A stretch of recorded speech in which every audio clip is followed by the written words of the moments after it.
षटतिला एकादशी तिथि के दिन बस कर लीजिएगा एक मुट्ठी धनिया का। यह प्राचीन काल के समय का महा उपाय भगवान विष्णु जी और माता लक्ष्मी जी के आशीर्वाद से न केवल आपके जीवन में होगी धन की वर्षा, बल्कि आप बन जाओगे करोड़पति, खुशियों से भर जाएगा। आपका घर, आपकी हर मनोकामना होगी पूरी वर्षों में मिलता है। ऐसा सुनहरा मौका दोस्तों आपकी जानकारी के लिए बता दें, छह एकादशी का पावन पर्व पड़ने जा रहा है और क्योंकि ये साल की पहली एकादशी तिथि है, इस दिन आप जो भी उपाय करेंगे उस उपाय का लाभ आपको पूरे साल मिलता रहेगा। इस एकादशी तिथि पर कुल 51 तरीके के शुभ योग बनने जा रहे हैं, जिसमें महालक्ष्मी योग, धन योग, शिव योग, ब्रह्म योग, इंद्र योग, सतलज योग जैसे कुल 51 तरीके के शुभ योग बन रहे हैं। रविवार 6 फरवरी को नए साल की पहली एकादशी है। माघ महापक्ष की एकादशी की तिथि को षटतिला एकादशी का व्रत रखा जाता है। जैसा कि इस एकादशी के नाम से ही समझ आ रहा है कि ये व्रत बाधाओं को दूर करके सफल होने की कामना से किया जाता है। इस तिथि पर भगवान विष्णु और माता लक्ष्मी जी की खास पूजा की जाती है और दिन भर विष्णु जी का ध्यान करते हुए व्रत किया जाता है। हिंदू धर्म में भगवान विष्णु जगत पालक हैं और माता लक्ष्मी जी धन की देवी हैं और इनकी सब प्रिय तिथि षटतिला एकादशी है। कहा जाता है कि जो भी भक्त इस एकादशी तिथि का व्रत करते हैं उनके समस्त कष्ट हरि हरि लेते हैं। यदि आप भगवान नारायण की कृपा पाना चाहते हैं तो एकादशी का व्रत इसका एकमात्र आसान उपाय है। शास्त्रों में एकादशी के व्रत को सबसे बड़े व्रतों में से एक बताया गया है। इस व्रत में फलाहार रखते हुए जो लोग हरि नाम का जाप करते हुए रात्रि जागरण करते हैं उनको जीवन में कभी भी दुख नहीं भोगना पड़ता है और उनके जन्म जन्म के सभी कष्ट मिट जाते हैं। किंतु यदि आप 6 एकादशी तिथि के दिन व्रत नहीं रख सकते हैं, रात में जागरण नहीं कर सकते हैं, विधि विधान से पूजा पाठ नहीं कर सकते हैं, किंतु यदि आप चाहते हैं कि भगवान विष्णु जी और माता लक्ष्मी जी का आशीर्वाद आपको एक साथ प्राप्त हो जाए, जिसके बाद आपके जीवन का हर कष्ट जड़ से नष्ट हो जाए और आपके जीवन में एक चमत्कारी और सकारात्मक बदलाव आए, आपके घर की बरकत हो, आपके घर की उन्नति हो, तो बस आप इस दिन शास्त्र के अनुसार एक मुट्ठी धनिया का उपाय उस प्रकार से कर लीजिए जिसके बारे में आज के इस वीडियो में हम आपको एक एक करके बताने जा रहे हैं। और यकीन मानिए दोस्तों, इस उपाय को करने के बाद साक्षात आपको माता लक्ष्मी जी और भगवान विष्णु जी का वह वरदान और वह आशीर्वाद मिलेगा, जिसके बाद भगवान विष्णु जी के आशीर्वाद से आपका भाग्य प्रबल हो जाएगा और माता लक्ष्मी जी के आशीर्वाद से पूरे साल आपके जीवन में धन का आगमन ही रहेगा। आप जीवन में जो धन आएगा उसमें वृद्धि होगी। अब आप बार बार सोच रहे होंगे कि धनिया का उपाय करके आपको भगवान विष्णु जी और माता लक्ष्मी जी का आशीर्वाद कैसे मिल सकता है। तो आपने ये खुद देखा होगा कि आपके घर पर जब भी दिवाली या धनतेरस की पूजा होती है तब आपके घर वाले एक मुट्ठी धनिया खरीद कर लाते हैं और उसकी विधि विधान से पूजा पाठ करने के बाद उसको अपने घर की अलमारी में, तिजोरी में, रुपए पैसे जहां भी आपके रखे जाते हैं वहां पर रख देते हैं। देखिए, ऐसा करना जो होता है वह बहुत ही ज्यादा शुभ होता है। ऐसा करने से एक घर में धन की बरकत होती है, क्योंकि दोस्तों जो धनिया होती है वह धन से संबंध रखती है। दूसरी तरफ धनिया में माता लक्ष्मी जी की दिव्य शक्तियों का वास होता है और तंत्र शास्त्र के अनुसार यदि आप भगवान विष्णु जी की पूजा में धनिया का प्रयोग करेंगे तो वह पूजा तुरंत सिद्ध हो जाएगी और उस पूजा का आपको पलट करके लाभ अवश्य ही मिलेगा। और यदि आप 6 फरवरी षटतिला एकादशी तिथि के दिन एक मुट्ठी धनिया का उपाय उस प्रकार से कर लिया जैसा आज के इस वीडियो में हम आपको बताने जा रहे हैं, तो दोस्तों साक्षात माता लक्ष्मी जी और भगवान विष्णु जी के आशीर्वाद से आपके जीवन में धन की वर्षा होगी। पूरे साल आपके जीवन में धन का आगमन बना रहेगा। आपके पास जो भी धन आएगा उसमें वृद्धि होगी। आपका बंद पड़ा व्यापार चल पड़ेगा और पूरे साल आपको किसी भी प्रकार की परेशानी, कष्ट और दिक्कतों का नहीं करना पड़ेगा। इसीलिए इस वीडियो को अंत तक बिना भगाए देखिएगा।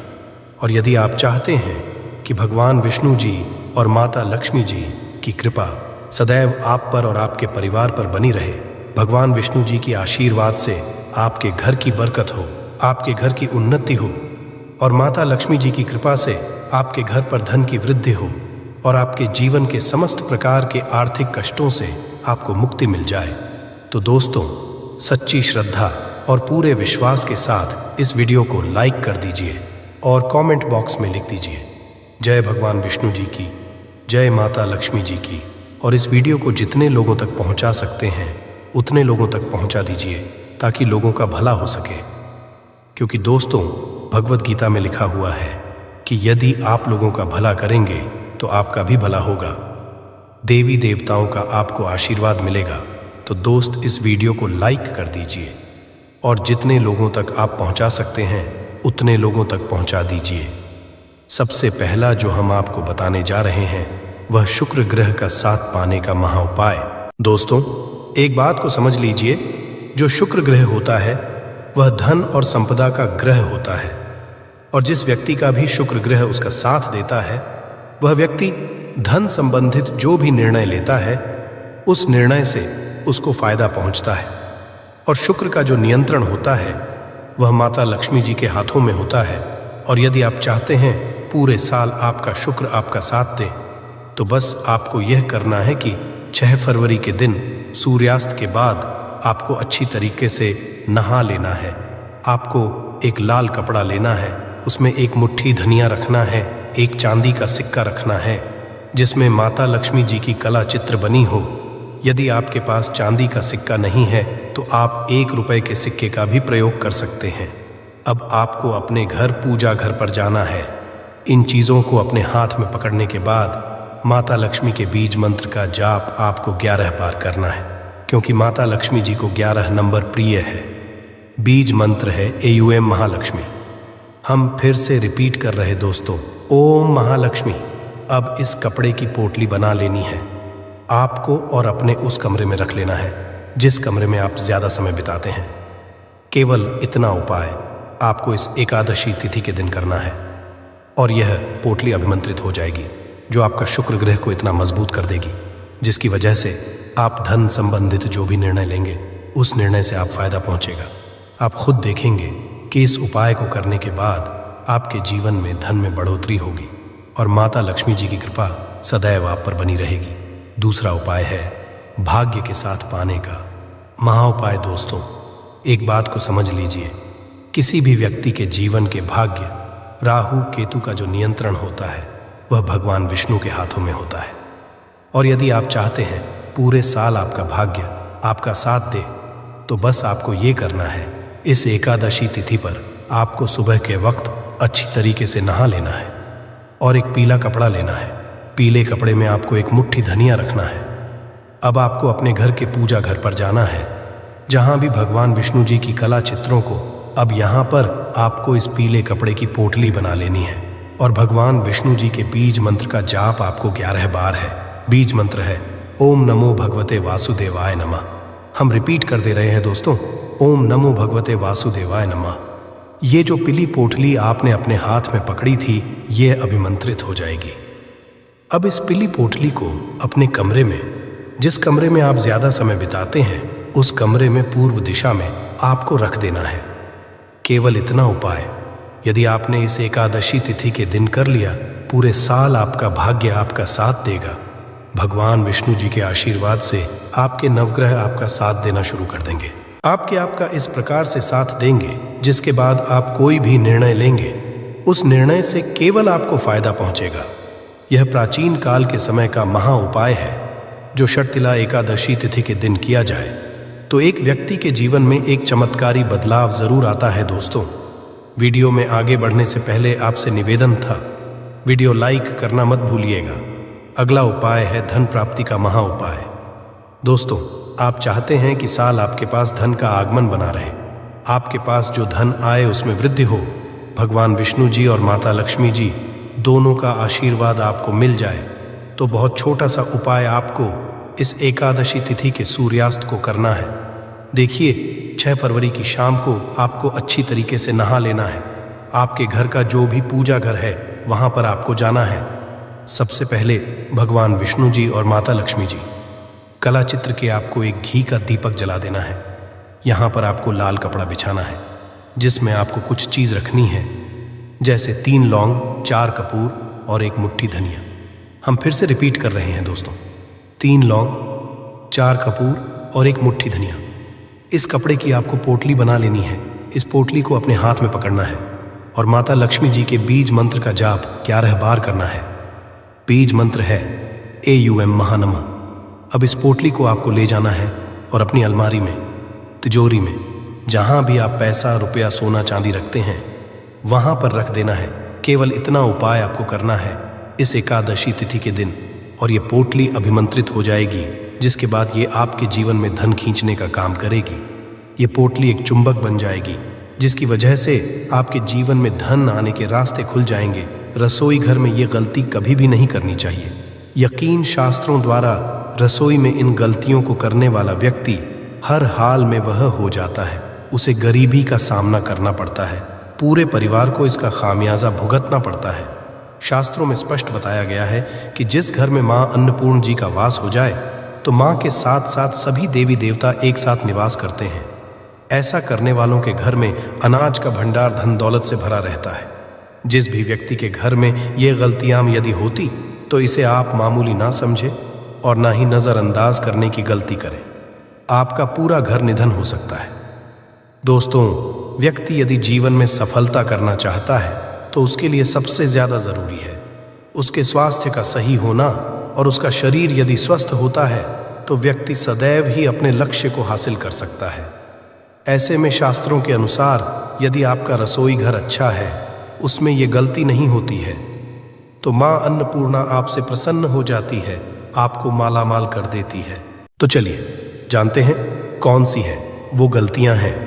परंतु उससे पहले दोस्तों, आपसे रिक्वेस्ट कि वीडियो को लाइक करें, अपने दोस्तों के साथ शेयर करें, और यदि आपने अभी तक चैनल को सब्सक्राइब नहीं किया तो सब्सक्राइब करके बेल आइकॉन जरूर प्रेस करें।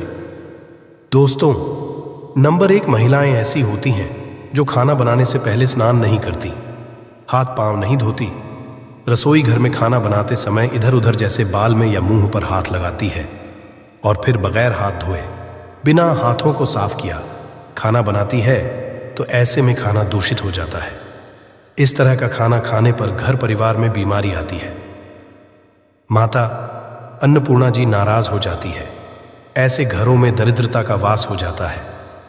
ऐसे घर में रहने वाले व्यक्ति कामयाबी हासिल नहीं कर पाते और राहु केतु का भी बुरा प्रभाव पड़ता है। इसीलिए गलती कभी भी नहीं करनी ही चाहिए। सदैव स्वच्छ हाथों से ही खाना बनाना चाहिए। ऐसा करना माता अन्नपूर्णा को अति प्रसन्न करती है। दोस्त, नंबर 2, शास्त्र में बताया गया है जहां पर महिलाएं भोजन बनाती हैं वह स्थान स्वच्छ ना हो तो राहु केतु का बुरा प्रभाव पड़ता ही है, साथ ही क्षण भी रुष्ट हो जाते हैं।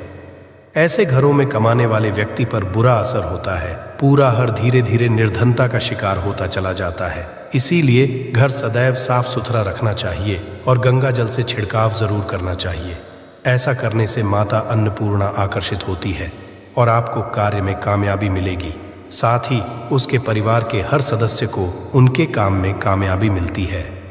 नंबर 3, दोस्तों, अपने घर में धारदार चीज नहीं रखनी चाहिए। इससे परिवार में तनाव बढ़ता है और झगड़े आदि होने लगते हैं। ऐसे में रसोई घर में 1 या 2 से ज्यादा चाकू छुरी नहीं रखने चाहिए, ऐसे जिसका आप उपाय नहीं करते हैं, परंतु आपने अब तक रसोई घर में उसे रखा हुआ है, तो ऐसे ही बेकार परिधारदार वस्तुओं को तुरंत ही बाहर कर देना, क्योंकि ऐसी घर में रखने से नकारात्मकता आकर्षित होती है। इससे काफी बुरा प्रभाव पड़ता है। नंबर 4, रसोई घर के सामने जूते, चप्पल, झाड़ू, पोछा कभी भी नहीं रखना चाहिए। इससे माता अन्नपूर्णा नाराज होती है और पूरे घर को गरीबी का सामना करना पड़ता है। इसे पाप भी समझा जाता है। इसीलिए आपको कभी भी चप्पल, जूते या झाड़ू, पोछा घर के सामने नहीं रखनी चाहिए, क्योंकि इससे घोर अनर्थ हो सकता है और माता नाराज हो सकती है। 5, रसोई घर में खाना बनाते समय में महिलाओं को भोजन झूठा नहीं करना चाहिए। ऐसा करने मां अन्नपूर्णा जी का पूर्ण अपमान होता है। इससे घर में दरिद्रता का वास हो जाता है और माता लक्ष्मी भी घर से रूठ कर चली जाती है। बहुत सी महिलाएं खाना बनाते समय खाने में नमक या मसाले चेक करने के लिए भी खाने लगती हैं। ऐसा नहीं करना, शुभता का ख्याल रखें और खाना बनाते समय पूरे खाने को कभी भी झूठा ना करें, क्योंकि ऐसे में उनका अपमान समझा जाता है। घर की सुख भंग हो जाती है। इसीलिए यदि आप खाना बनाएं तो सबसे पहले आप खाने को थोड़ा कहीं पर चढ़ा दें, थोड़ा सा किसी को खिला दें, तब भी आप भोजन छक सकते हैं। नंबर 6, यदि बार बार आपके भोजन में बाल निकल आते हैं, इसे आप मामूली ना समझें। ऐसा समझा जाता है कि खाने में बार बार बाल आना राहु केतु का बुरा प्रभाव होता है। ऐसा घर सदैव निधन का निधन ही रहता है। खाने में कभी भी बाल नहीं आना चाहिए, क्योंकि यह मां अन्नपूर्णा का सबसे बड़ा अपमान समझा जाता है। ये घोर अनर्थ किया जाता है। ऐसे में शुद्धता भी भंग हो जाती है और परिवार को भयंकर बीमारियों का सामना करना पड़ सकता है। ये भूल कर भी ना करें। और खाना बनाते समय सदैव औरतों को अपने बाल बांधकर ही खाना बनाना चाहिए। दोस्त, वास्तुशास्त्र के अनुसार कुछ वस्तुएं ऐसी है जो रसोई घर में बिल्कुल भी नहीं रखनी चाहिए। इन्हें रखने से परेशानियों में वृद्धि भी होने लगती है। नंबर 1, शीशा घर को सुंदर रखने के लिए। कुछ लोग रसोई में शीशा लगा देते हैं, परंतु शास्त्र की माने तो रसोई घर में शीशे का उपाय नहीं करना चाहिए। ऐसा इसलिए कि क्योंकि रसोई में चूल्हा अग्निदेव का सूचक समझा जाता है। यदि शीशे में अग्नि का प्रतिबिंब दिख जाता है तो घर में अशुभ समझा जाता है। इसके कारण घर में कलह क्लेश बढ़ाने लगते हैं। इसी के साथ साथ घर की आर्थिक स्थिति भी बिगड़ने लगती है, तो ये गलती ना करें। नंबर 2, गूंथा हुआ आटा। कई बार महिलाएं किचन में रोटी बनाने को गूंथा हुआ आटा या बचा हुआ आटा फ्रिज में छोड़ देती है और सुबह उसी का उपाय रोटी बनाने के लिए करती है। वास्तु के अनुसार ये सही नहीं होता। रसोई घर में गूंथा हुआ आटा रखने से शनि और राहु का नकारात्मक प्रभाव पड़ने लगता है।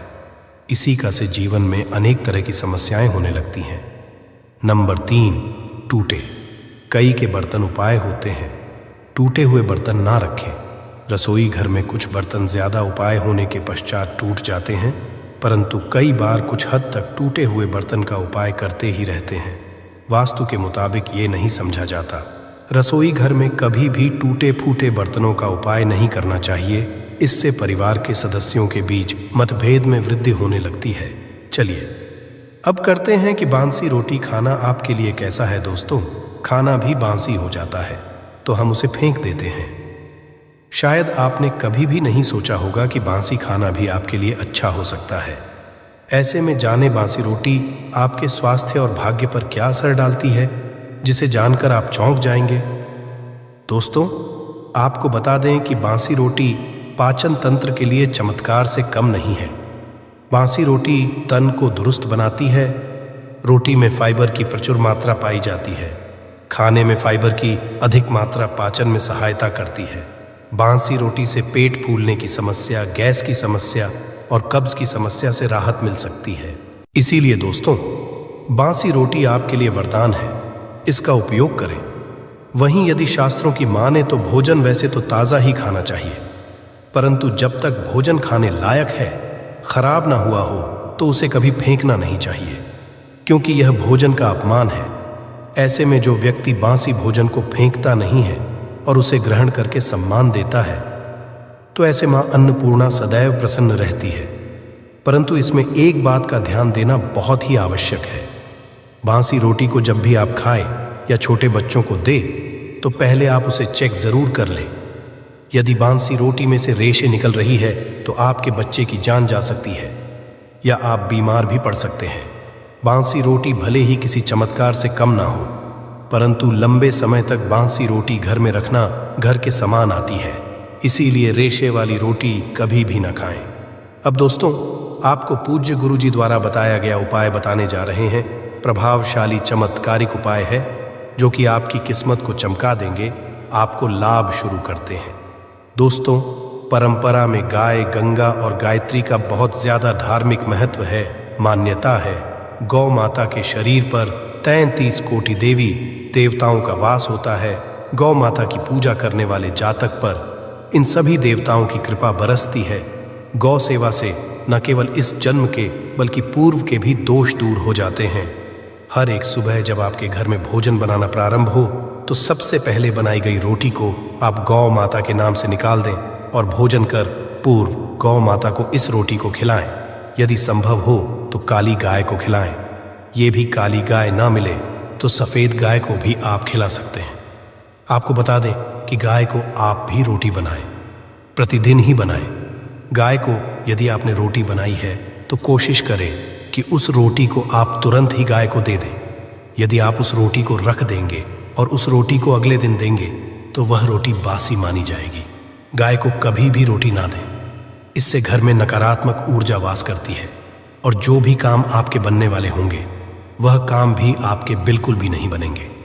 इससे आपके घर में सदैव दर्द देवता का वास रहेगा और आप जिस काम उस काम में आपको सदैव असफलता ही हाथ लगेंगे। इसीलिए कोशिश करें गाय को रोजाना ताज़ी रोटी बनाकर खिलाएं और रोटी को बिल्कुल ना रखें। उसी रोटी गाय को ना दें और साथ ही साथ सड़ी गली चीज़ें गाय को नहीं खिलानी चाहिए। घर में कोई फल कोई सब्जी है सो जाए तो लोग क्या करते हैं, गाय को देते हैं। नहीं, ऐसा नहीं करना चाहिए। ऐसा करने से यदि आप गाय खिलाते हैं तो और आप बन जाते हैं। आप बिल्कुल सड़ी गली चीज़ें गाय को ना खिलाएं और साथ ही साथ अब आटे की 11 लोहियां बनाकर उनके ऊपर हल्दी लगाएं, इसके बाद को खिलाएं। हर एक लौह को खिलाते समय गाय के सींगों पर आप हाथ फेरें, पीठ पर हाथ फेरें, मस्तक पर हाथ फेर रहे हैं। माता गाय के अब चरणों का स्पर्श करें। दोस्तों, ऐसा करने से आपके समस्त काम बनने लगेंगे। जो दुहक का समय चल रहा है वे भी खत्म। आपके जीवन में खुशियां होंगी और एक बार आप 7 बार गाय की परिक्रमा भी कर लें तो आपके समस्त काम होंगे। और साथ ही साथ आप गाय को जब भी रोटी दे, रोटी पर या तो आप थोड़ी हल्दी लगा लें या थोड़ा गुड़ रख लें। यदि गुड़ ना हो तो आप थोड़ा घी रख सकते हैं। दोस्तों, गाय को कभी भी सूखी रोटी ना खिलाएं। सूखी का मतलब गाय को रोटी खिलाएं, उस पर कुछ ना कुछ रख कर खिलाएं। हल्दी रख ले, गुड़ रख ले, मिश्री घी या जो ले, मतलब खाली नहीं है। इतना करने मात्र से आपके जीवन के सभी दुहक दर्द समाप्त हो जाएंगे। चीज़ों का दान करने से बहुत सारे ग्रहों को कंट्रोल किया जा सकता है। जनरल में रोज़मर्रा की ज़िंदगी में जैसे हम कहते हैं गाय को रोटी देना, इससे किसी को भी पितृदोष से मुक्ति चाहिए तो गाय को रोटी दीजिए। काम में बार बार बाधाएं आती हैं और संतान सुख में कठिनाई आती है, धन संबंधी परेशानियां होती हैं। इसमें बहुत दूर यदि नाराज हो तो इस तरह की चीज़ें आपके जीवन में होती हैं और पितृ को करने के लिए ही कहा जाता है कि अमावस्या के दिन या तो चावल की खीर में रोटी डाल करके घर की छत पर कौवों को खिलाइए, किसी भी गरीब आदि को भोजन कराएं। इससे आपके जीवन के बहुत सारे पितृदोष तो दूर होते ही है, बाकी भी बाधाएं दूर होती हैं। विष्णु पुराण के 3रे अंश में बताया गया है 12वें अध्याय में कि कोई भूखा व्यक्ति द्वार पर यदि आ जाए तो उसे भरपेट जरूर खिलानी चाहिए। इससे नारायण प्रसन्न होते हैं, अन्न धन की कमी नहीं होती है, मनुष्य को परलोक का सुख मिलता है। दोस्तों, रोटी से भूख नहीं मिटाती, हमारे सोए हुए भाग्य को भी जगाती है। किंतु बहुत से लोग रोटी के यूज़ करने के गुणों को नहीं जानते, इसलिए इसका लाभ नहीं उठा पाते हैं। तो चलिए आज मैं आपको बताऊंगी कि रोटी से आप कैसे अपनी किस्मत चमका सकते हो, वो भी खास बासी। रोटी का उपाय बताऊंगी जिससे आप किसी से भी बात मनवा सकते हैं, जिसे तंत्र अपने भाषा में वशीकरण भी कहते हैं। और ये बहुत ही आसान होता है, कोई भी गलत नहीं होता है। बस इसमें ये बात करते हैं कि किस तरह से आप सही तरीके से अपने पति या पत्नी को जो रूठ गए हैं, मान नहीं रहे हैं, इस तरह से आप उनको बना करके वापस ला सकते हैं। सबसे पहले ग्रह दोषों की बात करेंगे तो शनि, राहु और केतु को पाप ग्रह कहते हैं और इनकी दशा से प्रायः हर तीसरा व्यक्ति पीड़ित है। और इन तीनों अशुभ फलदायी ग्रहों को एक साथ यदि आप बना करके चलना चाहते हैं तो सबसे आसान तरीका है रोटी में सरसों तेल लगाकर काले कुत्ते को शनिवार के दिन खिलाइए। रोज खिला सकते हैं तो बहुत ही अच्छा है। काले कुत्ते हैं तो 2 रंग का या दूसरे रंग के भी कुत्ते को खिला सकते हैं। ये सभी चीजें ग्रह दोष आपके जीवन से दूर होती हैं। नजर दोष हो, किसी ने कुछ किया, धरा हो, किसी ने बांध दिया हो, भूत प्रेत आदि का साया पड़ा हो, जो भी मानते हैं ये अननेचुरल चीजों में, वो सभी को केतु ग्रह से संबंधित समझा जाता है। और कुत्ते को भी क्या मानते हैं, हम केतु ग्रह से संबंधित होता है। इस कारण यदि आप कुत्ते को रोटी खिलाते हैं तो आपके ये सभी तरह के ग्रह दोष दूर करने में सहायक समझा गया है। आप देखते होंगे घर में जब भी छोटा बच्चा रोता है और आपको लगता है कि उसको नज़र लग गई, ठीक से खाना नहीं खा रहा है, तो भी आपको रोटी का उपाय करना चाहिए। कहते हैं कि एक रोटी ले लीजिए और उस पर एक गुड़ का टुकड़ा रख दीजिए। इससे लपेट बच्चे के ऊपर से 3 बार आपको घड़ी की उल्टी दिशा में घुस जाए और रोटी को गुड़ सहित आपको किसी कुत्ते को खिला देना चाहिए। आग बच्चा बिल्कुल चुटकियों में बहुत चेंजेस आ जाते हैं। और नहीं तो 2-3 बार कीजिए, उपाय अपने आप बच्चा ठीक होने लगता है। ये उपाय आपको आगे मैं जो बताऊंगा ये ज़रूर करना चाहिए।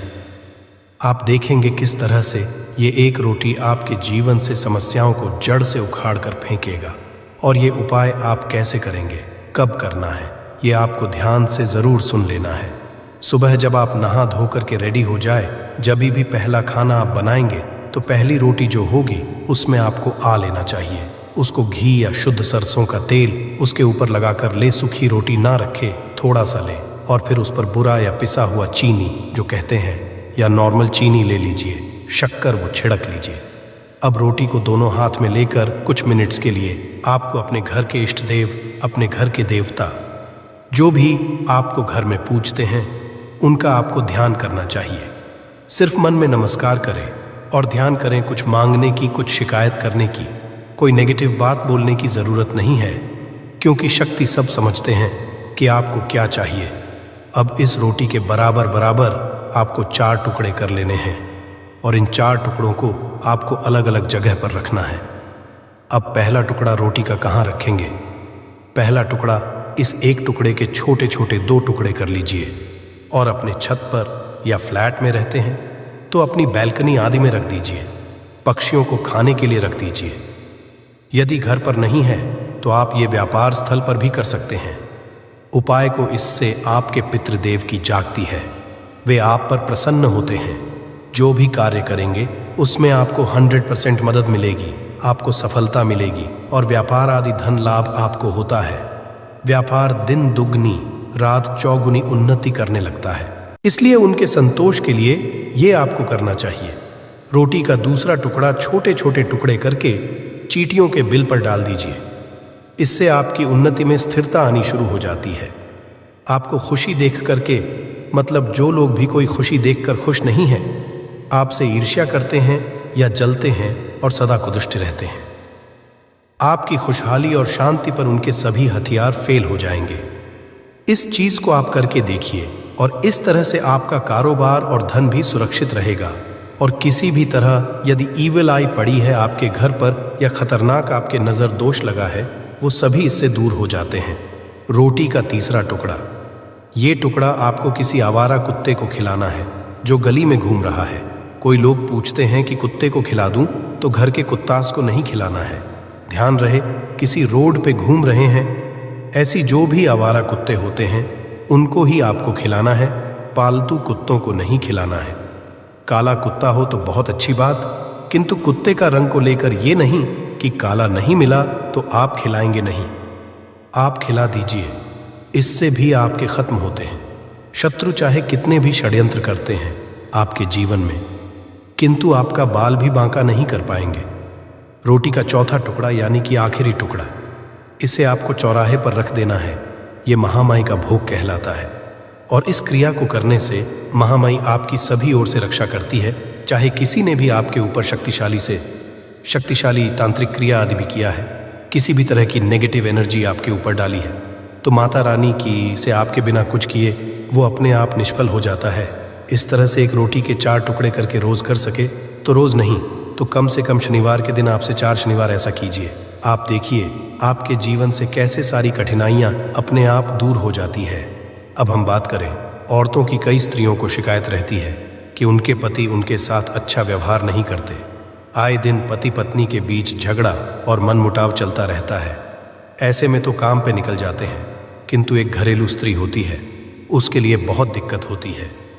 घर में इतना काम करने के पश्चात भी, या कोई वर्किंग भी विमेन होती है, तो यदि पति उनका साथ नहीं देता तो ये उनके पश्चात उनका दिल तोड़ देती है। और यदि आपको भी लगता है कि घर वालों के ज्यादा कहने में है, पतिदेव या भटक गए हैं, तो आपको बासी रोटी का एक बता देंगे। तो ये थी आज की विशेष जानकारी। उम्मीद है ये जानकारी आपके काम आएगी। अगर वीडियो अच्छा लगा हो तो एक लाइक अवश्य कर दीजिए और रोजाना नई नई जानकारी प्राप्त करने के लिए हमारे इस चैनल को अभी सब्सक्राइब करें। धन्यवाद।